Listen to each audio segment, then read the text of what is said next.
Esse vídeo é sobre a 8ª temporada de Rick and Morty, meus pensamentos sobre ela, então sem muitas delongas, vamos lá.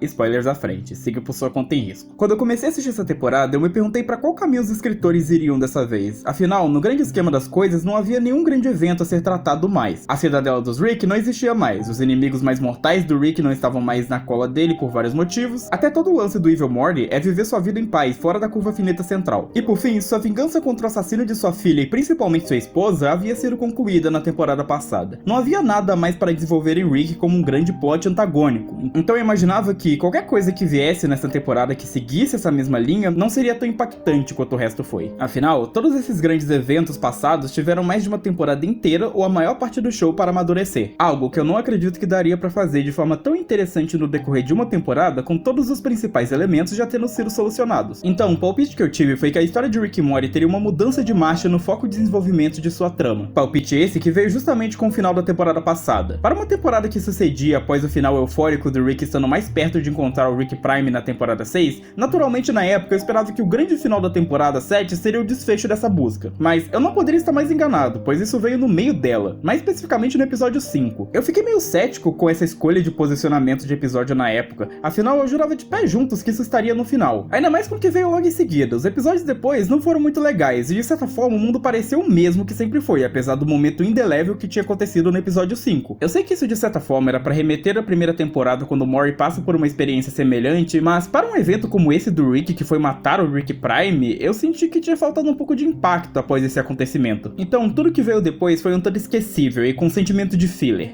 Isso até o final da temporada. O Buraco do Medo foi quem roubou os spotlights com o episódio final dessa temporada. Não só isso, mas como para mim, ele foi um dos melhores episódios de toda a série. Tem muito mérito sobre construção, plot twist e o lado emocional que o episódio todo abrange. Mas no maior, aqui vem a resposta final das minhas perguntas também. O Buraco do Medo não é só um final muito interessante para a temporada 7, mas ele também revela o que a história vai ser dali pra frente. Veja, se a temporada 7 tivesse episódios 5 e 10 trocados, isso mudaria muita coisa, pois nesse cenário, teríamos o encerramento de mais um ciclo de Rick and Morty e o reinicio dele de novo. A próxima temporada seria mais caos, explosão e provavelmente teríamos um roteiro que colocasse o Evil Morty como antagonista para encerrar a temporada ou algo assim. Colocar esse episódio como último recolocaria Rick em um caminho que honestamente não precisa estar nessa temporada. Afinal, como eu já disse, isso contaria uma história chata e repetitiva que já não teria mais sentido de existir. Essa história sendo justamente o caminho de caos e destruição do Rick Deus que pode tudo com sua inteligência que é uma força irrefreável e sua maldição inescapável. É por isso que colocar o episódio 5 nessa posição marca o final de tudo ao mesmo tempo que lembra que o resto ainda existe. Rick Prime é aquele que causou toda a sequência de eventos na série, afinal é ele quem movimentou o protagonista por todo esse tempo. Então, quando ele finalmente é morto pelas mãos do Rick, isso traz uma mensagem além da vingança concluída de Rick, de que tudo aquilo acabou. Não só a perseguição de Rick, mas sim aquela parte da série.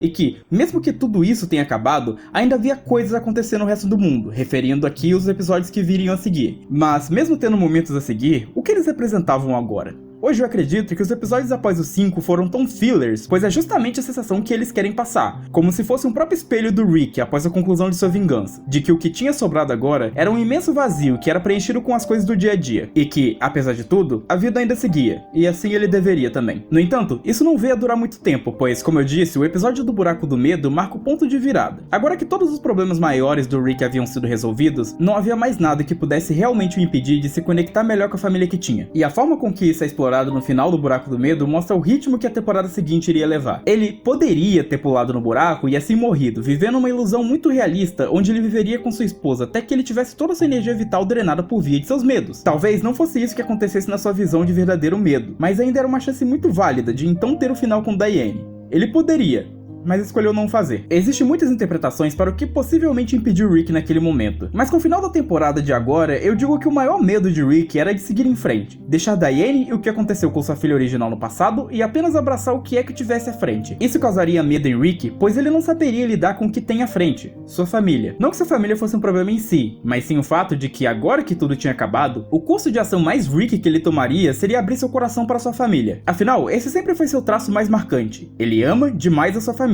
Rick sempre pregou que tudo iria acabar, todos iriam morrer e nada importava. No entanto, tudo que esse pensamento mais causou a ele foi justamente se importar mais ainda com aqueles ao seu redor. Seu desapego, ao mesmo tempo que fazia total sentido para a escala macrodimensional infinita da existência, também só era uma desculpa que sua lógica se apegou para não lidar com um único âmbito ao qual sua inteligência imensurável não era capaz de lidar: suas emoções. Isso é algo mostrado explicitamente com seu primeiro encontro com a psicóloga Ellen. Ele era o homem mais inteligente da existência, e até entre seus iguais, ele se considerava o Rick mais Rick de todos. E mesmo assim, Ellen desarma Rick completamente após o confrontar com uma inteligência comparada a ele no único local ao qual ele não era bom. E meio que isso viria a acontecer muitas outras vezes depois também. Eu poderia fazer um vídeo inteiro só falando dessa representação de emocional e razão que esses dois personagens ocupam no show. Mas isso é tema para outra hora. No final, o que quero dizer é que encarar sua família de coração aberto para Rick era o equivalente a se jogar de um avião sem saber se seu paraquedas com defeito iria ajudar ou não. Ele não podia mais se apoiar completamente em sua inteligência para lidar com essa situação, como ele fazia antes, já que, nas vezes que ele tentou usar disso para resolver as questões familiares, acabou só terminando pior. Mesmo assim, Rick segue em frente e busca ser alguém mais aberto, mesmo que não saiba ao certo como fazer isso bem, e é isso que é explorado na temporada 8. A maioria dos episódios aqui são justamente explorando algum traço emocional de Rick toda vez que ele está em cena, assim como toda a sua família em geral. No episódio 1, ele tem que lidar com as consequências de prender seus netos em uma simulação, mostrando também como Beth enfrenta dificuldades em lidar com uma versão mentalmente mais velha de sua filha. Episódio 2 e 6, relacionamento de Rick com suas filhas. O 2, inclusive, sendo o primeiro momento que ele se expressa, dizendo que ele está tentando não estragar tudo. Até episódios mais aleatórios, como que ele e Morty roubam uma nave, ou que ele vai com Sammy para comer no restaurante que prevê o seu pedido, são apresentados com alguma trama relacionada à família. Morty e seu filho Júnior, e Rick e seu disfarce fingindo ser um filho de um casal na nave. Cara, até o Jerry, que na minha opinião sempre foi um dos personagens que eu mais odiava na ficção, teve um episódio inteiro focado nele que foi genuinamente bom, explorando seus próprios pensamentos de que ele representava em sua família e como outras pessoas reagiriam se ele desaparecesse. Eles não só fizeram Jerry ser um personagem mais tolerável, como geralmente fazem nos outros episódios em que ele é mais focado, mas também fizeram ele um personagem agradável de se acompanhar, interessante e até mesmo relacionável. Essa temporada fez um trabalho muito interessante com cada personagem da família. Cada um deles teve um foco emocional interessante que se complementava com o tema geral dessa parte da história. E isso leva ao clímax da temporada, onde temos tudo que os episódios passados vieram preparando para uma sequência de eventos muito dramática.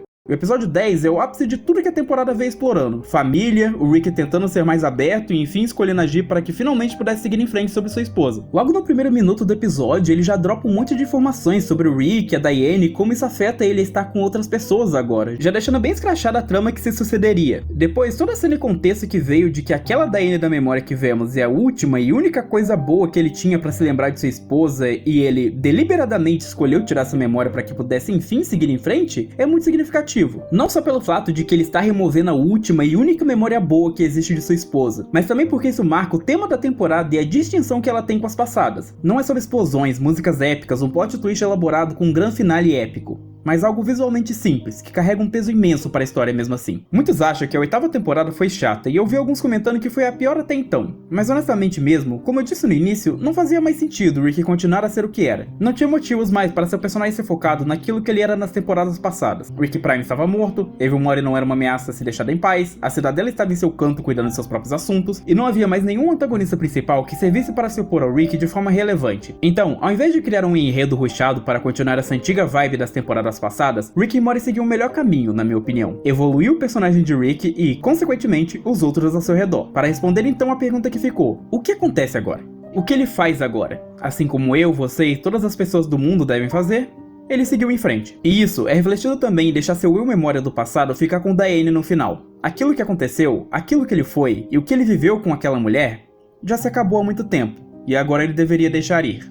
De certa forma, o Rick tem alguns paralelos com Kratos de God of War. Eu não falo muito de história de jogo aqui, mas eu abro uma exceção dessa vez. Kratos nos jogos da antiga era, PS2, PS3 e PSP, era um monstro sanguinário que carregava profundamente os erros de seu passado e um desejo imortal de vingança. Ao longo dos jogos, enquanto sua trilha de vingança prosseguiu, ele foi consumido cada vez mais por esses traços monstruosos, até chegar no epílogo de sua história grega com sua morte no topo do Monte Olimpo. E depois, ele volta na mitologia nórdica, uma vida diferente, com um filho e as memórias de sua esposa feia e recém-morta. Essa nova parte explora um lado muito mais sentimental de Kratos, com ele tentando se abrir mais com seu filho Atreus, ao mesmo tempo que ele luta para seguir em frente com as memórias de seu passado, mesmo não sabendo exatamente como fazer isso tudo. E esse jogo foi muito criticado na época justamente por ele não ser o Kratos que todos se lembravam e que queriam ver. Ele estava emocional demais, pacífico demais, muito mole e, acima de tudo, chato. Mesmo que esse fosse o caminho mais natural para ele seguir depois de tudo que aconteceu e tendo a chance de ser pai de novo. Mesmo que aquele eu do seu passado não tivesse mais nada a oferecer para o futuro que não fosse uma caricatura paródica do que um dia foi.